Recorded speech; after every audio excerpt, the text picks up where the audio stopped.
Qu'est-ce que c'est une action? Qu'est-ce que c'est une action? Une action représente une fraction du capital d'entreprise. Si vous détenez des actions pour des sociétés comme Total Energy, BNP Paribas, Société Générale, LVMH, Nvidia, Amazon, Apple ou Tesla, vous êtes propriétaire d'une partie de la société. Cela vous donne des droits, notamment celui de recevoir des dividendes, des paiements, si la société en distribue, et d'influer sur la politique générale de l'entreprise lors des assemblées générales des actionnaires. En contrepartie de ces avantages, vous pouvez perdre tout ou une partie de votre investissement en cas de faillite de l'entreprise, chose qui arrive rarement, ou de baisse du cours de l'action.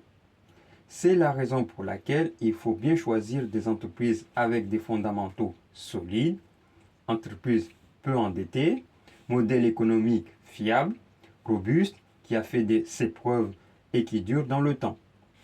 On peut acheter des actions à travers un plan épargne action, PEA, ou un compte titre ordinaire, CTO, de préférence à ouvrir chez un courtier en ligne car moins cher, comme Trade Republic, Boursorama, Fortuneo, Legiro, Saxo Bank, etc., etc.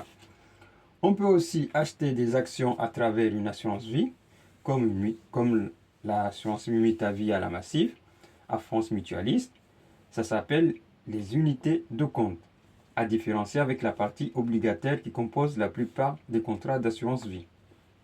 Conseil: ouvrir immédiatement un plan épargne action PEA, un compte titre ordinaire CTO, mettre en place des virements automatiques de 100, 200 euros ou 200 euros, voire plus. Programmer des achats pour le CTO ou pour le plan épargne action, le faire manuellement. Objectif est de viser l'indépendance financière ou la liberté financière, c'est-à-dire posséder des actifs qui génèrent des revenus passifs capables de couvrir vos dépenses essentielles, comme le loyer, la nourriture, les factures. La liberté financière vous permet de ne pas dépendre d'un travail juste pour le salaire. Après la liberté financière, vous aurez du temps pour développer votre propre entreprise. La discipline, la constance et l'investissement à long terme sur des entreprises solides seront les clés pour commencer à bâtir votre patrimoine sur des bases solides. Si vous avez aimé ce message, n'hésitez pas à mettre un like et de vous abonner pour un prochain message. À bientôt!